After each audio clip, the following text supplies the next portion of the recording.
नमस्कार किसान साथियों, खेती की पाठशाला में आप सभी का स्वागत है। मैं डॉक्टर अमन, कृषि विभाग हरियाणा से आज की वीडियो लेकर आया हूं डीएसआर विधि के द्वारा जो आप धान की बिजाई करते हैं उसके ऊपर।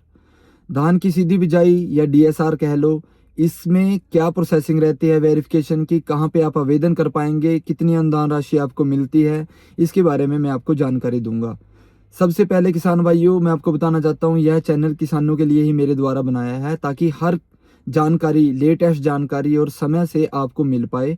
तो किसान भाइयों, चैनल को सब्सक्राइब जरूर कर लें। जितने भी वीडियो आगे आएंगी हर स्कीम के ऊपर मैं बनाने की कोशिश करता हूं ताकि समय से आपको उसका लाभ मिल पाए।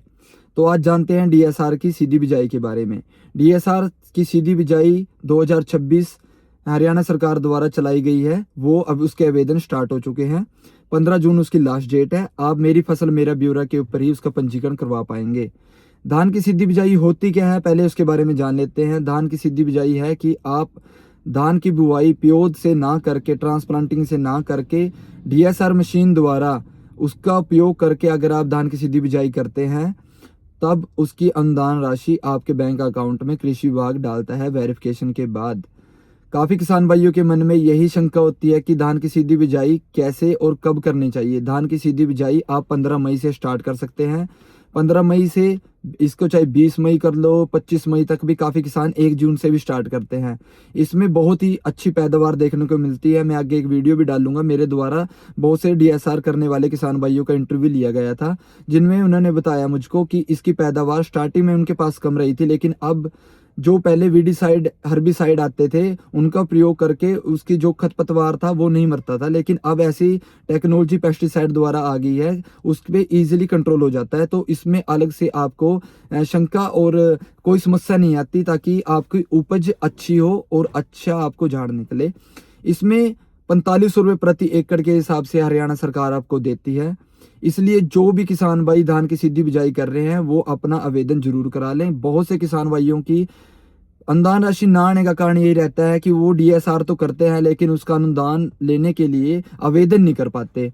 तभी ये जानकारी मैं आपको दे रहा हूँ। मेरी फसल मेरा ब्यौरा स्टार्ट हो चुका है। 15 जून तक आपने इसका आवेदन करना है।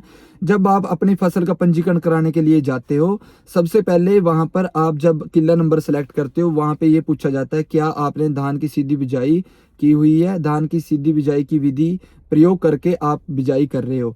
तो वहां पर आपने ऑप्शन हाँ सेलेक्ट करना है अगर आपने धान की सीधी बिजाई की है। अगर आप उसको सेलेक्ट नहीं करते और आपने डीएसआर लगाई भी है, उसकी वेरिफिकेशन डिपार्टमेंट के थ्रू आपके पास नहीं आएगी। जब आप उसका वहां पे आवेदन करते हो उसके बाद ही वेरिफिकेशन डिपार्टमेंट करने के लिए आपके खेतों में आते हैं। इसमें क्या क्या प्रोसेसिंग रहती है, सबसे पहले मैं बता देता हूँ। काफी किसान भाई कहते हैं कि हमारे आसपास तो डीएसआर की मशीनें नहीं है। हरियाणा सरकार उसके ऊपर भी सब्सिडी दे रही है, उसकी मैं अलग से वीडियो मैंने बनाई हुई है, वो आप देख लेना।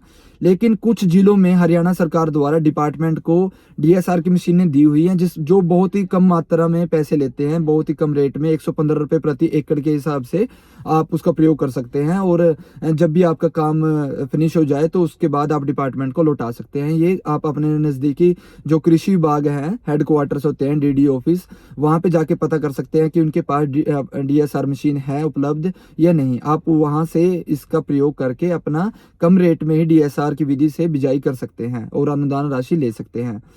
इसमें वेरिफिकेशन का क्या प्रोसेस रहता है, जब आप इसका आवेदन कर लेते हैं तब वेरिफिकेशन कुछ समय के बाद डिपार्टमेंट के पास आ जाती है। आपके नज़दीकी जो एडीओ होते हैं या बीओ ऑफिस में इसकी वेरिफिकेशन आ जाती है। तब वहाँ के अधिकारी आपके खेत में उसकी वेरिफिकेशन करने के लिए आते हैं कि वो डीएसआर विधि द्वारा बिजाई की हुई है या आपने ट्रांसप्लांटिंग की हुई है। अगर डीएसआर की विधि से की हुई है तो वो वहां पे वेरीफाइड करके उसकी अनुदान राशि आपको दिसंबर के मंथ तक आपके खातों में आ जाती है। हर साल दिसंबर मंथ तक 2026 में भी वो दिसंबर के मंथ तक आपके अकाउंट में राशि आ जाएगी। बहुत से किसान भाई ऐसा करते हैं कि ट्रांसप्लांटिंग कर देते हैं और डीएसआर का आवेदन कर देते हैं। ऐसा नहीं करना चाहिए। इसमें क्या होता है, वेरिफिकेशन के लिए अधिकारी आपके पास आते हैं और उसको रिजेक्ट करते हैं, तो ये अच्छी छवि नहीं होती। एक किसान भाई को अच्छे से डीएसआर विधि का पता होना चाहिए तभी वो इसका आवेदन करता है। जो किसान भाई डीएसआर कर रहे हैं वही इसका आवेदन करें, ट्रांसप्लांटिंग वाले नहीं करें। सबसे पहले मैं ये बताता हूँ। और दूसरी बात, ये हरियाणा सरकार द्वारा क्यों चलाई गई थी। हरियाणा सरकार द्वारा ये इसलिए चलाई गई थी कि इसमें पानी की लागत बहुत ही कम लगती है, पानी की बचत होती है, जल ही जीवन है। इसके तहत यह स्कीम है। मेरी पानी मेरी विरासत भी इसी के तहत है कि पानी को हमने बचाना है, कम से कम लागत में पानी लगे, ऐसी स्कीम हरियाणा सरकार द्वारा चलाई जाती है और उसकी अनुदान राशि भी आपको दी जाती है। इसमें 4500 रुपये एकड़ जो आपका खर्च आता है, बीज का लगा लो, आपका जो हर्बिसाइड या वीडिसाइड के ऊपर आप प्रयोग करते हैं, उसका जो भी आपका खर्च आता है, उसमें हरियाणा सरकार आपको एक प्रयोग करने के बाद उसका अनुदान राशि के रूप में देती है, ताकि आपका जो भी खर्चा है वो उसमें कवर अप हो जाए। तो किसान भाइयों, आपने अगर डीएसआर लगाई है तो उसका आवेदन 15 जून से पहले कर लें। 15 जून से पहले करने के बाद ही आपकी वेरिफिकेशन होगी। अगर इसकी टाइम लिमिट है, अगर 15 जून के बाद आप इसका डीएसआर का आवेदन करते हैं तो वो नहीं होगा। टाइम से ही अपना आवेदन कर लें जिसने डीएसआर की विधि से अपनी बिजाई की है। धन्यवाद। होपली आपको उम्मीद है कि आपको मेरी वीडियो अच्छे से जानकारी समझ आई होगी और उसका आपको लाभ भी मिल रहा होगा। अगर अलग से आपको किसी भी टॉपिक पे वीडियो बनवानी है, अगर आपको कोई जानकारी चाहिए, मेरे पे कमेंट में लिख दे। मैं उस टॉपिक पे नई वीडियो बनाकर आपको फुली जानकारी देने की कोशिश करूंगा। कृषि विभाग से जुड़ा हूं तो हर छोटी से छोटी जानकारी आपको देने की कोशिश करता हूं, ताकि आपको दफ्तरों के चक्कर ना लगाकर आपको घर बैठे ही जानकारी का लाभ मिल पाए। धन्यवाद। चैनल को सब्सक्राइब और लाइक जरूर कर दें। हर एक किसान को शेयर कर दें ताकि हर एक किसान का फायदा हो। हमारा यही उद्देश्य है कि हर किसान को टाइम से लाभ मिल पाए। धन्यवाद।